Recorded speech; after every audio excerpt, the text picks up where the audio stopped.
Hey you guys, it is William calling from Wiwibloggs, and if you, like me, have opened a web browser in the past week, you probably saw the story that claimed that Sophie Ellis-Bextor was being considered for Eurovision 2024 by the BBC. Well, guess what? She's not. Or rather, she's not been approached, and she has no interest. She was on BBC Breakfast on Friday, and she was asked about the murmurings, the rumors that she was going to ESC or was being considered for ESC, and she said this. Well, I heard this rumour myself. There's been no direct conversation with me about it. I feel like this rumour also happened about a decade ago. I adore Eurovision, but I feel like at this point in what I'm up to, it'd be like walking into a casino and putting all my chips on red. I just don't feel like I'm up for the gamble, but I will be willing from the wings, whoever is doing their thing for the UK. But y'all listen, she's leaving the door open for some form of participation, not as a singer, but maybe as a songwriter. This is what she said. You know what I'd really like to? I'd like to write the song. Wouldn't that be fun? I'd like to have a go at writing a Eurovision song. You're offering those services? Sure, I will have a go at writing a Eurovision song. That'd be so fun. When you say it'd be too much of a gamble, is that because, you might not do very well? I think Eurovision has got so much to offer, and I think if you're at a certain point in your career, it's like one of those things where you're suddenly put on this huge platform, and I think Mae Muller was absolutely brilliant. I just think for me, where I'm at, I just feel like I'm quite happy with the things I'm up to and where it's all headed, and I just don't know if I want to, take a big risk. I found it really curious after Jonathan, a Wiwiblogger who wrote this post, after he tweeted it, there was a lot of commentary from our readers, and it seems like our Twitter followers anyway didn't want Sophie Ellis-Bextor to be the singer for the UK next year. These are some of the comments. Lil Kinder Egg writes, "You performed in a kitchen in John Lewis." Look, there's no shame in that. John Lewis is a good brand. Roy Raniel writes, "I'll be honest, I'm kind of glad. Just because the UK didn't get the results they wanted doesn't mean they should throw away the one method that got them a second place finish. The UK just needs to do what they're doing. Don't fix it if it's not broken." I tend to agree. Taps had 2 goes. Sam Ryder did incredible on the scoreboard. Mae Muller less so. However, Mae Muller drove hype. Mae Muller delivered a song that a lot of people love. Didn't go right on the night. Maybe this will help them tweak their kind of selection process, making sure the singer can always deliver live. But this was not a disastrous year. That song has been a bop. It charted in the UK top 10.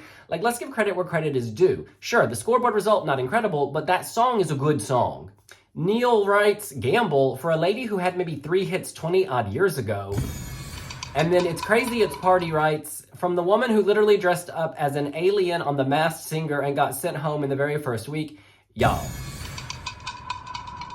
Well, listen, before the clarity came, before we knew that the rumors were in fact just rumors and that she was not actually considering a run at Eurovision, Debin and I responded to the rumors and we gave our opinions on whether she should give Eurovision a run as a singer. I'm just gonna roll the tape, unedited. This is what we said. All right, action. Devon! Hey, William. Long time no see. Welcome back. Yes, somebody has written a book. Oh yes, available now, link in description. From Liverpool to London, we move from Mae Muller to a new singer for the next song contest. Sophie Ellis-Bextor Hunting! That's the SEB. I met her once. I met her multiple times. Oh, okay. We'll cue all the photos. But listen, we're gonna discuss whether we think it's a good idea. Excellent. For a singer whose biggest hit is from 2001 to make a go in 2024. Should we talk about it? Let's do this.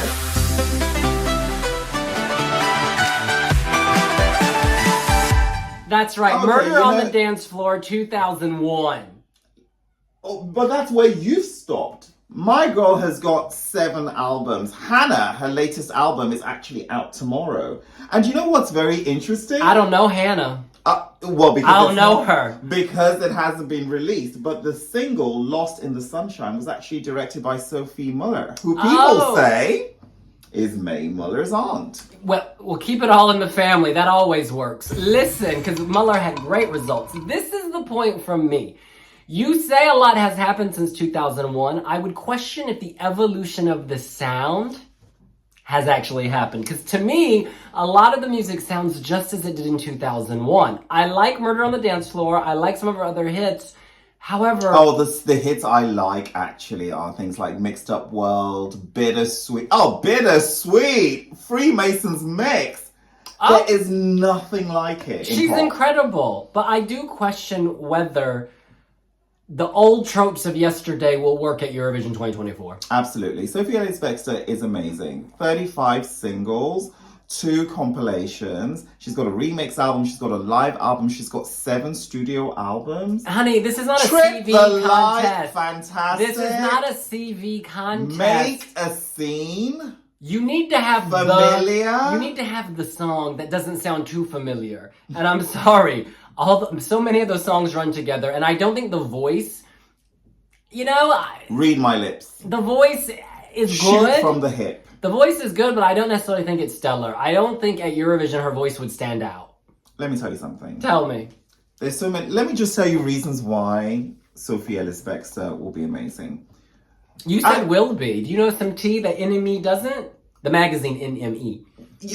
You know what? Confessing manifestations. I'm hoping that whatever this rumor is, it solidifies. Should we just quickly make the point that, according to sources unnamed, NME, among others, Liverpool Echo, among others, Mail Online, Sophie Ellis-Bextor is allegedly, supposedly, reportedly on the short list for Eurovision 2024. It seems a bit early to me to even be having this discussion. However, it could be happening.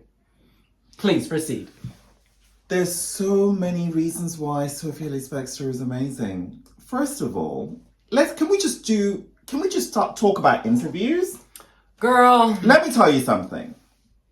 Spinning Plates, her podcast, she's very conceptual, so it kind of invites working mothers. Beautiful. Great. And she can talk forever. And she's had some amazing guests, like Katie Melua, Tess Daly. Honey, this is all irrelevant to Eurovision viewers who see the Sugar Babe, on Kimberly the night. Walsh, Claire Richards from Steps.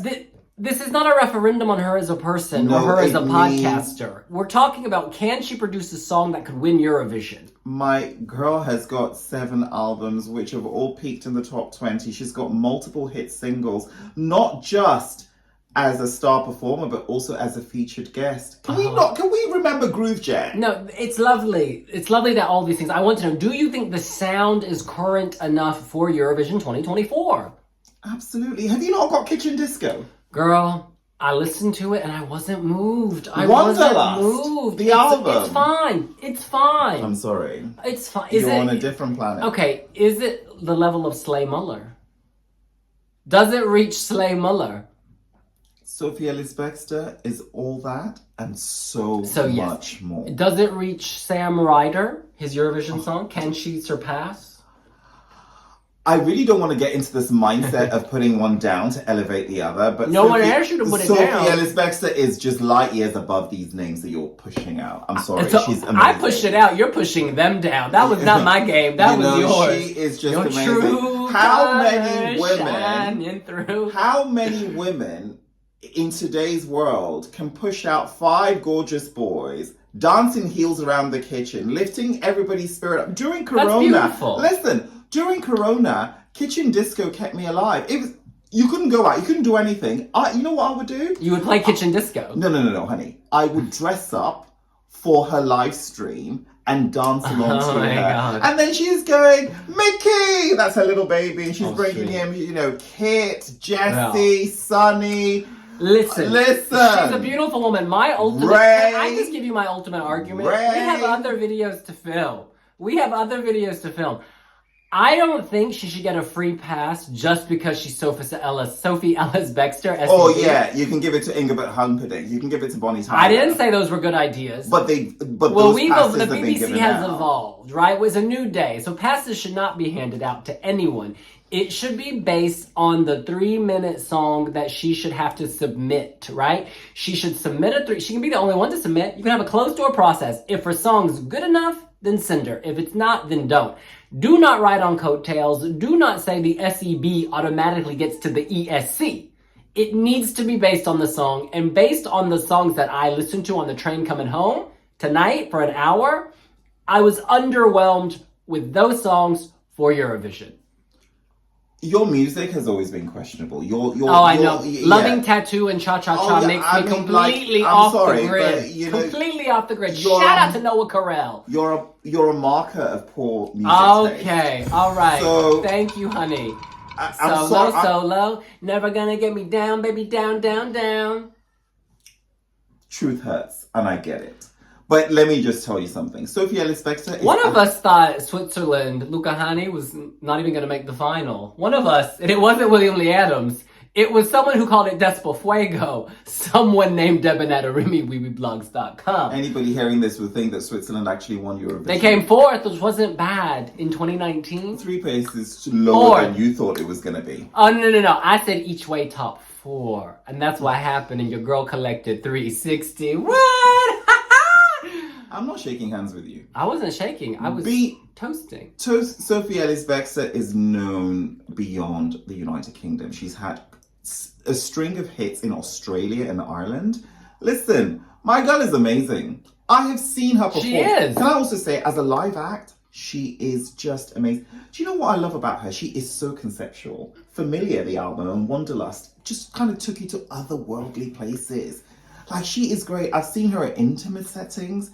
She did, when she was promoting Familiar, she did like a secret gig at the HMV store. There were only like 100 people there, and I was fortunate enough to get a ticket, and it's great. She's doing something at Lafayette. Oh, incredible. Tonight. Do you want to come? No, I'm good. Do you want to come? I'm good. Oh my God. I'm good. Again, she is completely amazing. And I've She seen is her amazing. do the big stages, Pride, for instance, and she, again... My concern is that there's all this hype just because who she is, not based on having anything tangible, not having on anything. And you can say, oh, you judge the music by the reputation. I'm sorry. We've seen this at ESC all the time. Big acts are chosen because of who they are, and then they flop. There needs to be more thought into the process, the selection process. No. You cannot paint her with that brush. Another thing about Sophie Ellis-Bextor is that she actually loves Eurovision. So, the Kitchen Disco, there's a Christmas edition coming on this year, so can we do the Christmas Kitchen Disco? Let's do it. But also there's been a Eurovision Kitchen Disco, where she's selected tracks and she's performed those tracks, and they like Eurovision. Crying at the Discotheque. Wasn't that, Who was that? Some Swedish Melody Festivalen act? Amazing. We need to wrap this video up. Listen. We need to wrap this video. Let me just ask you a final question. Do you think Sophie Ellis-Bextor could win the Eurovision Song Contest? Absolutely. I have faith in her. And let me just tell you something. She will not give us an embarrassing result. Never. She can sing. She can dance. She looks great. She's great at interviews. Can you imagine her sitting on the sofa? And just at chatting? Lush, Sweden. Oh my God. Oh my God. Get the girl some hand soap. It'd be incredible. Oh my God. I don't know. I don't disagree with any of this. This is what's so funny. You act like I think she's her. I don't. I think she's amazing. And can I just say pedigree? Yeah? Her father is Robin Bextor. I'm not here for nepotism. Mother is Janet Ellis, an amazing presenter. Husband is Richard Jones. Great. The Feeling. That's great. But boo! Listen. You know what? I care about the song, and we don't have a song. So all this hype, I'm not feeling hyped till I hear a song. Okay. But I know what's coming out. I know what she is going to put her name. She works with Ed Harker. Listen. I don't know what your problem is. My problem is I listened to the recent release and I was like, that's fine. But it wasn't mind-blowing. And people are acting like it's the second coming of Christ or something. Did you see the visuals on that? Okay, girl, look. We need to film other videos. So we're going to wrap this up. You're such a hater. And I'm not going to stand There's no hate, though. There is hate. You know what's funny? Hate, in your mind, is just not being over-the-top, OTT, uber exuberant. I'm being flat. I'm not being negative, actually, because I agree with everything you said. I'm just hesitant. Then you might want to I'm just hesitant to get enthusiasm. super excited based on what I heard on my hour-long train ride home tonight. What did you hear? Girl, I went through all the recent songs, and I went through the most played songs, and I was like, it's fine. It's good on a dance floor. But as we know, at Eurovision, it's very hard to stage dance songs. Look at Mae Muller. It's really hard to stage upbeat songs and keep them interesting, unless you're Eleni, Vurera doing all that. But she's not strictly dance pop. She does like folk pop as well. Oh, I love that folk pop is now Yeah. one of your most played genres suddenly. Yeah. It's amazing how that happens during the 11 minutes and 30 seconds of Can I this just video. suggest you listen to the albums Familiar and Wanderlust? Familiar is the issue. All the songs sound familiar. And that's why I need our girl to break the mold. In any case, that's what we think. What do you think? What's your favorite Sophie Ellis-Bextor song? Oh, it's cliche, but I do like Murder on the Dance Floor. I know that's cliche. That's a good... for the time, it takes me back to 2001. Unspeakable Things. It takes me back to 2001. You prefer that to Groove Jet? And if they say love, what does it feel like? What is it? I think the lyrics are often very weak as well. This is something I noticed. No, honestly, I think the lyrics are often very weak. We need to get a Swede. You know what? Because she writes from a very clever perspective. In Bittersweet, she says, how can I deny this feeling? That's very clever. You know why? Richard Jones is from The Feeling. And she's kind of nodding to her husband that she can't deny the love. Listen, my girl is a poet laureate.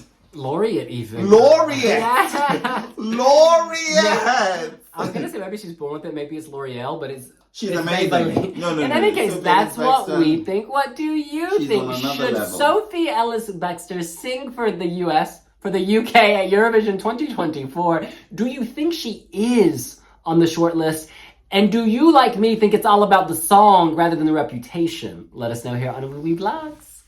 Sophie Ellis-Bextor, if you ever get to see this video, please, I speak for Eurovision fans, and I need you to know we love you, we adore you. Who said I didn't? We want you, and we are hoping that you will consider representing your British fans at Eurovision because you are total slayage, realness, honey. You're putting down a down payment on that interview in case that happens. I see the wheels spinning. You're going to put this on Reels. You're going to do the excerpt. You're going to tag our girl so she remembers you when she's announced. I know what game you're playing. Listen, I haven't just showed up. I have consistently been a fan for 22 years. I was actually a fan of Sophie Ellis-Bextor when she was with The Audience. Did you know that? What's that? Oh, you see, she was in a band. She fronted an indie band and she had a hit single with The Audience. And then I became a fan when she teamed up with DJ Spiller. And then, of course, all her solo work. And can I just also add... 14 minutes, it says on the phone. 14 minutes. Can I also add for what's supposed to that be a I 5-minute have video. her entire body of work in physical form. And I'm hoping that you will order Hannah. And you know what's amazing about Hannah? I'll know her. It's got a Japanese sleeve. And the photo on What's the a back... Japanese sleeve? Oh, when the album... Girl. I'll tell you what a Japanese sleeve is. When the album, the binder, it's not on the album, so Sophie Ellis-Bextor isn't written here, but it's actually written here. Oh, wow. Yeah. That's incredible. It's incredible. That's amazing. And then on the back of it, it's the first time ever, it's her 7th album, where she actually puts a holiday photo up. So the artwork is also amazing. It's something that you really ought to have. Listen, hate all you want. Sophie Ellis-Bextor, please represent us. That's all I'm... Well, we'll see you later. Bye. Oh, is she on Pinterest? Can you ask if Sophie Ellis-Bextor is on Pinterest? Girl, I'm hitting stop.